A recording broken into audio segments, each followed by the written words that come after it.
नमस्कार, हमारा उत्तर प्रदेश देख रहे हैं आप और मैं हूं आपके साथ गौरव राजेंद्र। बुलेटिन की शुरुआत करते हैं। मुख्यमंत्री योगी आदित्यनाथ ने शारदीय नवरात्रि की महाअष्टमी तिथि के मान में गोरक्षपीठ की परंपरा के अनुसार विधि विधान से महानिशा पूजन और हवन किया। महानिशा पूजन अनुष्ठान से पूर्व उन्होंने वैदिक मंत्रों के बीच जगत जननी मां आदिशक्ति के अष्टम स्वरूप महागौरी माता की पूजा अर्चना की।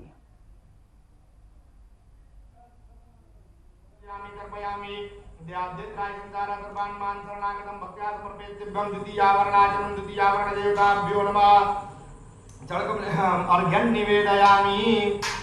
तृतीयावरणम् ओम ऐं नंदजाय नंदा शक्ति शक्ति पादुकां पूजयामि तर्पयामि। ओम ह्रीं रक्तनंदिकाय नमः रक्तनंदिका शक्ति शक्ति पादुकां पूजयामि तर्पयामि। ओम क्लीं शाकंभरी नमः शाकंभरी शक्ति शक्ति पादुकां पूजयामि तर्पयामि। ओम दुर्गाय नमः दुर्गा शक्ति शक्ति पादुकां पूजयामि तर्पयामि। ओम हुं भीमाय नमः भीमा शक्ति शक्ति पादुकां पूजयामि तर्पयामि। ओम ह्रीं भ्रामर्यै नमः भ्रामरी शक्ति शक्ति पादुकां पूजयामि तर्पयामि। दयाब्देत्राय गन्धारा सर्वान् मान शरणागतं भक्त्या समर्पयामि। तृतीयावरणाचलं तृतीयावरण देवताभ्यो नमः। एष अर्घ्यं निवेदयामि।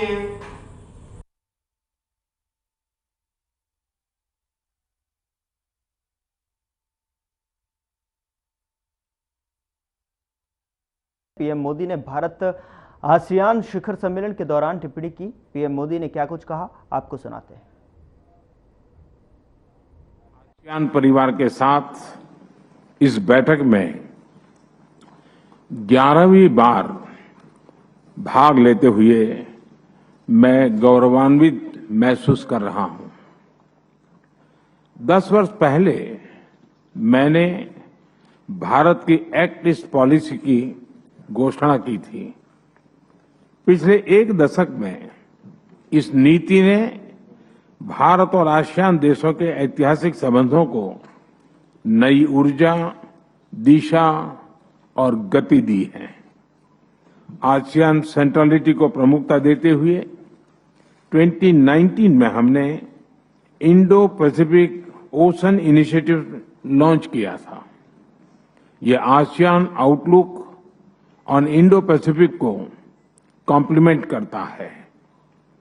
पिछले वर्ष क्षेत्रीय सुरक्षा और स्थिरता के लिए मैरीटाइम एक्सरसाइज की शुरुआत की गई है। पिछले 10 वर्षों में आसियान क्षेत्र के साथ हमारा व्यापार लगभग 2 गुना होकर $130 बिलियन से अधिक हो गया है। आज 7 आसियान देशों के साथ भारत ने डायरेक्ट फ्लाइट कनेक्टिविटी है और शीघ्र ही ब्रुनेई के साथ भी सीधी उड़ानें शुरू होगी। तिमोर लेस्ते में हमने नया दूतावास खोला है। आसियान क्षेत्र में सिंगापुर पहला देश था जिसके साथ हमने फिनटेक कनेक्टिविटी स्थापित की और अब यह सफलता अन्य देशों में भी दोहराई जा रही है। पीपल सेंट्रिक अप्रोच हमारी डेवलपमेंट पार्टनरशिप का आधार है। 300 से अधिक आसियान छात्रों को नालंदा यूनिवर्सिटी में स्कॉलरशिप का लाभ मिला है। नेटवर्क ऑफ यूनिवर्सिटीज लॉन्च किया गया है। लाओ, कंबोडिया, वियतनाम, म्यांमार, इंडोनेशिया में साझी विरासत और धरोहर के संरक्षण के लिए काम किया गया है। कोविड महामारी हो या फिर प्राकृतिक आपदा, मानवीय दायित्व उठाते हुए हमने एक दूसरे को सहायता दी है। विभिन्न क्षेत्रों में सहयोग के लिए science and technology fund, digital fund और ग्रीन फंड स्थापित किए गए हैं। भारत ने इनमें $30 मिलियन से अधिक का योगदान किया है। परिणाम स्वरूप आज हमारा सहयोग अंडर वाटर से लेकर स्पेस तक फैला है। यानी पिछले दशक में हमारी भागीदारी हर प्रकार से व्यापक हुई है और ये प्रसन्नता का विषय है कि 2022 में हमने इसे कॉम्प्रिहेंसिव स्ट्रेटेजिक पार्टनरशिप का दर्जा दिया था।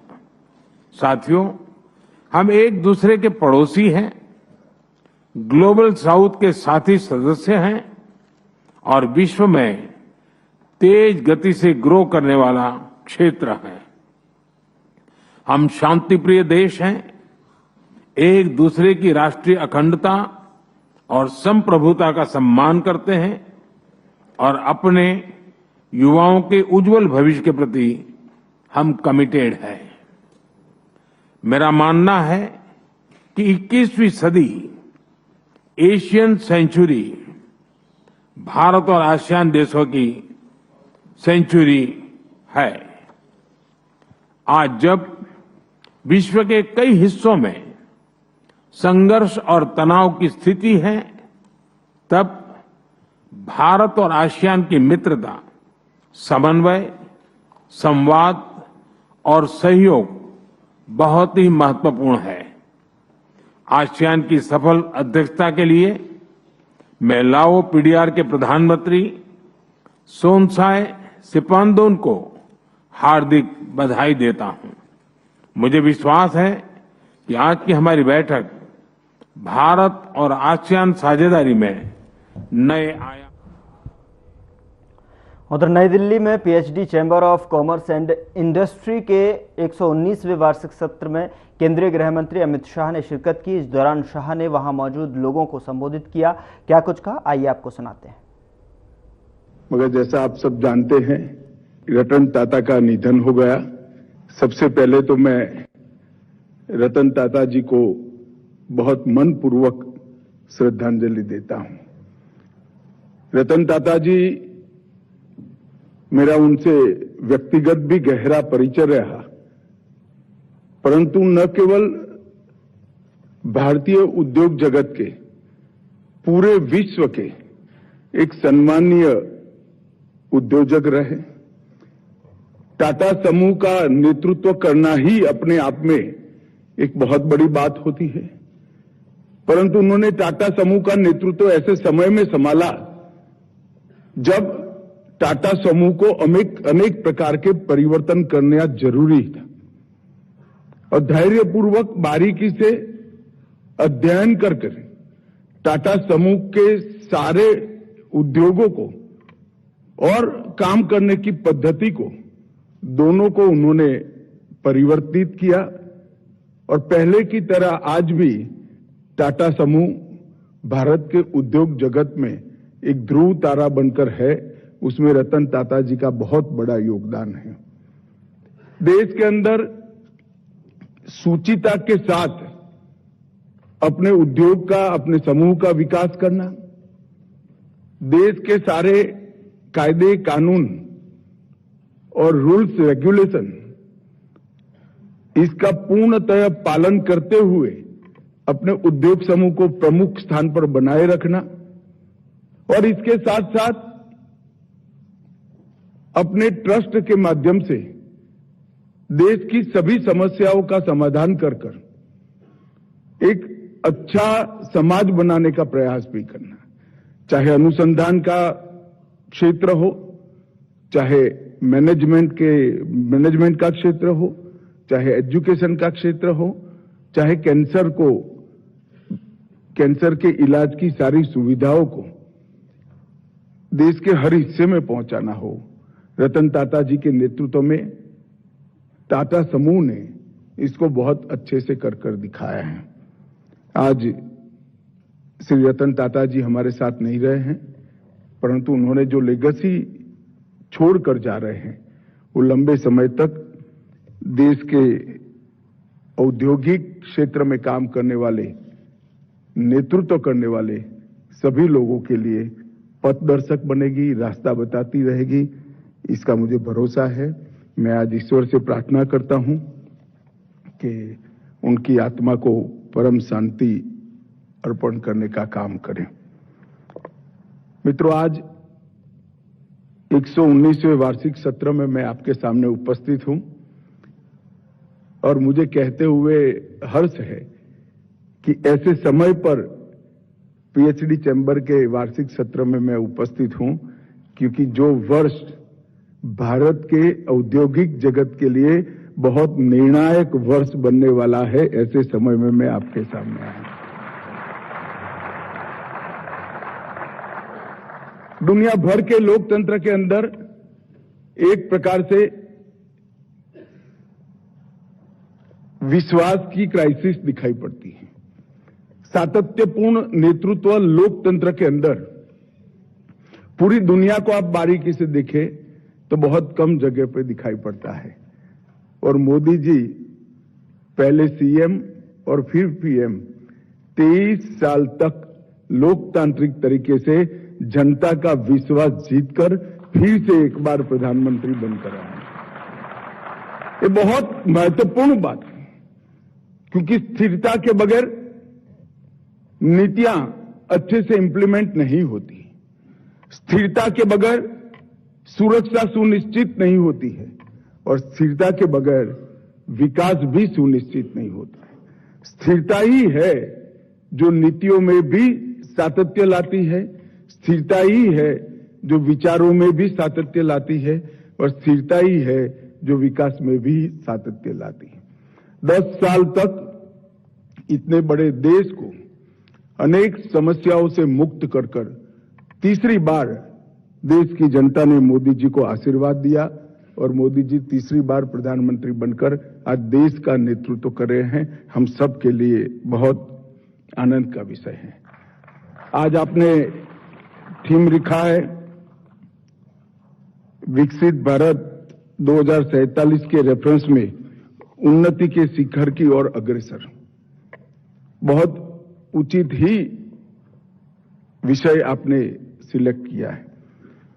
मित्रों, हमारे सामने प्रधानमंत्री जी ने 2 लक्ष्य रखे पूरे देश के सामने। 2047 जब देश की आजादी की शताब्दी मनाई जाएगी, भारत पूर्ण विकसित राष्ट्र के रूप में दुनिया के सामने खड़ा हो, और दूसरा 2027 तक हम दुनिया की तीसरे नंबर का अर्थतंत्र बनकर दुनिया के अर्थतंत्रों की तालिका में। ये 2 लक्ष्य को सिद्ध करने के लिए अनेकविध प्रयास, अनेकविध पॉलिसी और अनेकविध प्रोग्राम लेकर मोदी जी 10 साल से लगातार प्रयास कर रहे हैं। मेरा सौभाग्य रहा पहले 5 साल पार्टी के अध्यक्ष के नाते और फिर इनके मंत्रिमंडल के सदस्य के नाते ये प्रयासों को मैंने बहुत नजदीक से देखा है। जहां तक इन्होंने औद्योगिक विकास की जो कल्पना करी है, उसमें ढेर सारे डायमेंशन को उन्होंने ताकत देने का काम किया है और इसकी रूपरेखा भी तैयार की। इंफ्रास्ट्रक्चर का विकास, भारत को दुनिया में मैन्युफैक्चरिंग का हब बनाना, इन्वेस्टर फ्रेंडली इकोसिस्टम खड़ी करना, स्किल्ड वर्कफोर्स का निर्माण करना, रिसर्च एंड डेवलपमेंट अनुसंधान को प्रोत्साहन करना, एडवांस कंप्यूटिंग टेक्नोलॉजी जैसी सभी टेक्नोलॉजिकल क्षेत्र में इमर्जिंग टेक्नोलॉजी में भारत को पायनियर बनाना, डीप सी और मैरीटाइम इकोनॉमी और अंतरिक्ष, इन तीनों क्षेत्रों में नई शुरुआत करना, और कई सारे इमर्जिंग सेक्टर ग्रीन हाइड्रोजन से लेकर ईवी तक, ये सारे सेक्टर में आज से ही भारत पायोनियर लीडर बने, इस प्रकार की नीतियों का निर्माण करना। ढेर सारे काम एक दूरदर्शी नेता के रूप में उन्होंने किए हैं, पॉलिसियों का निर्माण भी किया है और पॉलिसियों को इंप्लीमेंट करने के लिए जो सातत्य चाहिए वो सातत्य का भी परिचय किया है। मैं आज पीएचडी चैम्बर के सामने आया हूं तब कहना चाहता हूं कि चैम्बर बिजनेस कम्युनिटी और सरकार के बीच की कड़ी होता है। सरकार की योजनाओं को और सरकार की नीतियों को और सरकार के विजन को जमीन तक पहुंचाना और इंडस्ट्री की समस्याओं को सरकार तक पहुंचाना, ये ब्रिज बनाने का काम पीएचडी चैम्बर ने आगे आने वाले समय में करना है, परंतु ये 10 साल में हमने काफी कुछ अचीव किया है। 10 साल में दुनिया का सबसे लंबा हाईवे टनल आज भारत में है। विश्व का सबसे ऊंचा रेलवे ब्रिज भारत में है। मुंबई के ट्रांस हार्बर लिंक में अभी ही मुंबई गया था। विश्व भर के इंजीनियर्स इसका स्टडी करने के लिए आते हैं। और कोलकाता की अंडर वाटर मेट्रो, ये सारे इंफ्रास्ट्रक्चर के अजूबे ये 10 साल के अंदर भारत में निर्माण होने का काम किया है। अंडमान निकोबार और लक्षद्वीप में समुद्र के नीचे बिछी ऑप्टिकल फाइबर से दूर दराज के क्षेत्र में कनेक्टिविटी लाकर वहां पड़ी हुई सभी बिजनेस अपॉर्चुनिटी का दोहन करना और सुरक्षा की दृष्टि से भी वो द्वीपों को मजबूत बनाना। चंद्रमा पर शिव शक्ति पॉइंट पर जब तिरंगा फहरता है, कोई ही भारतीय होगा जिसका गर्व हृदय गर्व से न भर गया हो। सागरमाला परियोजना से देश के अविकसित रहे हुए सारे क्षेत्र को रोड का जाला बुनकर जोड़ना, वंदे भारत एक्सप्रेस का जाला बुनकर देश में सुविधापूर्ण यात्रा का एक नया एवेन्यू खोलना, सेमीकंडक्टर मैन्युफैक्चरिंग से भले लेट हो गए हो मगर हमारी जरूरियातें पूरी कर कर पूरे विश्व भर की जरूरियातों को पूरा करने की दिशा में आगे जाना, इलेक्ट्रिक वाहनों में एक नई क्रांति लाना, एफडीआई को रिकॉर्ड स्तर पर ले जाकर विश्व का 4थे नंबर का हमारा फॉरेक्स का भंडार बनना, ये बहुत बड़ा अचीवमेंट है। एक जमाना था जब हमने, आज तो सोचने में भी कमी आ रही है कि फॉरेक्स की कमी के कारण देश का सोना गिरो रखना पड़ा था। आज हम विश्व का 4थे नंबर का सबसे बड़ा फॉरेक्स का भंडार लेकर बैठे हैं। विश्व में सबसे तेजी से बढ़ती स्टार्टअप इकोनॉमी हम बने हैं। विश्व की सबसे बड़ी डिजिटल पेमेंट सिस्टम हमने सफलतापूर्वक लॉन्च की है और आज विश्व के कई देश इसको स्वीकार कर रहे हैं। और कोऑपरेटिव बेस पर विश्व की सबसे बड़ी अन्न भंडारण की योजना भी इसी देश में ये 10 साल में ही मोदी जी लेके लाए। फूड सिक्योरिटी से लेकर हेल्थ सिक्योरिटी तक सभी आयामों को हमने कवर किया है और एक प्रकार से आने वाले 25 साल में हर क्षेत्र में विश्व में भारत सर्वप्रथम हो, इसकी नींव डालने का काम ये 10 साल के अंदर मोदी जी के नेतृत्व में भारतीय जनता पार्टी की सरकार में हुआ है। एक विजन, एक्सपीरियंस और कमिटमेंट, ये तीनों का सुभग मिलन एक व्यक्ति के अंदर होता है और वो व्यक्ति देश का प्रधानमंत्री होता है तो कितना फायदा देश को होता है, ये इसका उदाहरण है। अभी अभी जब मोदी जी के 23 साल पब्लिक ऑफिस में समाप्त हुए, मुख्यमंत्री और प्रधानमंत्री के कार्यकाल के 23 साल हुए, मुझे ढेर सारे लोगों ने, विश्व भर के ढेर सारे पत्रकारों ने इंटरव्यू के लिए कहा था। मैंने कहा भाई संभव ही नहीं है, आपके आधे घंटे के इंटरव्यू में ये 23 वर्ष की जो तपस्या है इसका वर्णन ही नहीं हो सकता। आप सेक्टर बाय सेक्टर स्टडी कर कर अपने आप बनाइए तो ही कुछ इसका न्याय हो पाएगा। मित्रों, हम लोकतांत्रिक देश के अंदर जीते हैं। लोकतंत्र में जनता ही तय करती है कि सरकार का सुकान, सरकार की लीडरशिप किसके हाथ में होना चाहिए। और जब तक हम कंपैरेटिव स्टडी नहीं करते हैं, सही मूल्यांकन नहीं कर सकते, क्योंकि कमियों बगैर का समाज, कमी बगैर की परिस्थिति बनाना असंभव है। कितना भी कर लो, कुछ ना कुछ तो कमी रह ही जाएगी। और मानव स्वभाव है, जो कमी है उस पर ही हमारी नजर जाती है। आपके पास जो कमी बच जाती है वही हमें खलती है। जो मिल गया इसका संतोष करने की मानसिकता कम होती है। मानव का स्वभाव है।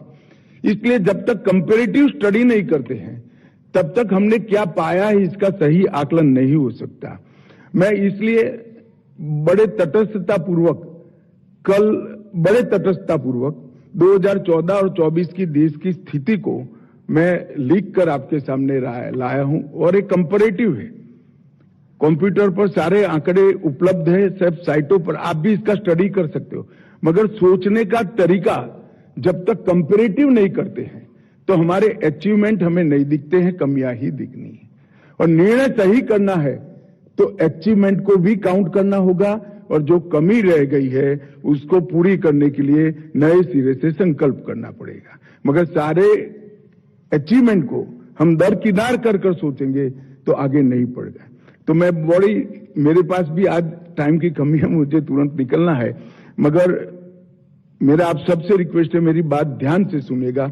एक कंपैरेटिव स्टडी है तो शायद आपको भी कंपैरिजन करने के लिए काम में है। 14 साल पहले सभी अर्थतंत्र पर लिखने वाले पत्रकार लिखते थे कि हमारे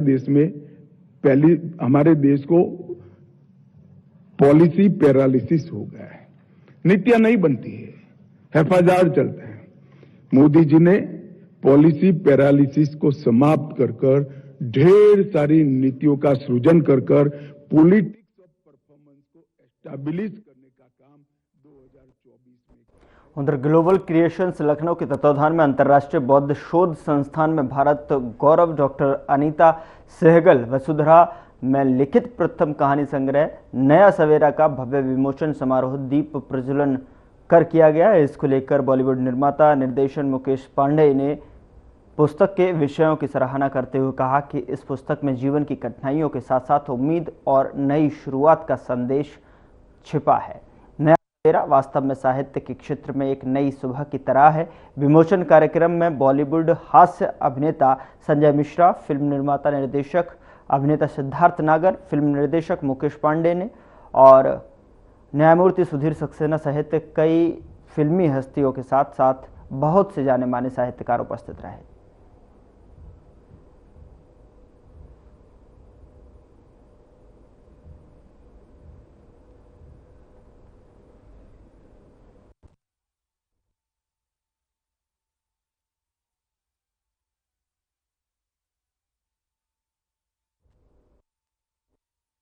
उधर भारत की गूंज वट फू और पवित्र कनेक्शन पर डॉक्यूमेंट्री का प्रसारण किया गया। आपको भी दिखाते हैं इस डॉक्यूमेंट्री में के कुछ अंश।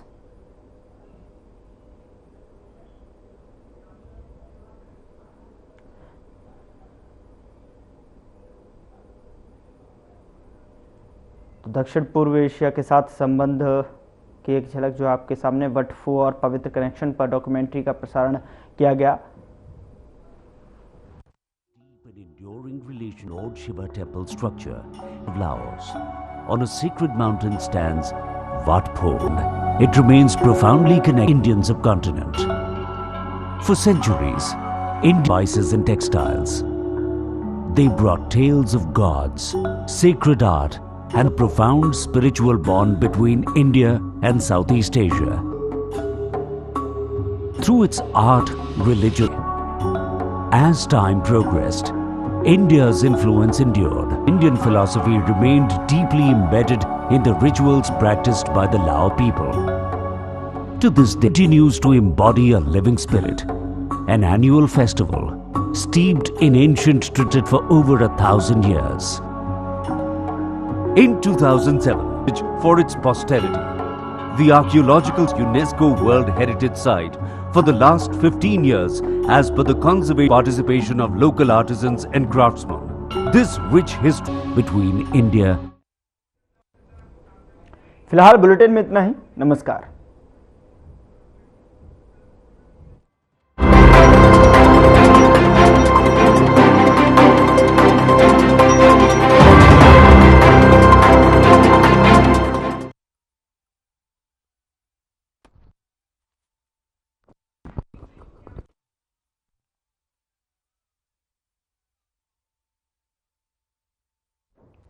बुलेटिन में मेरे साथ इतना ही, पर अब वक्त हो चला है डॉक्टर राकेश गुप्ता के साथ हमारे खास कार्यक्रम प्लस माइनस का।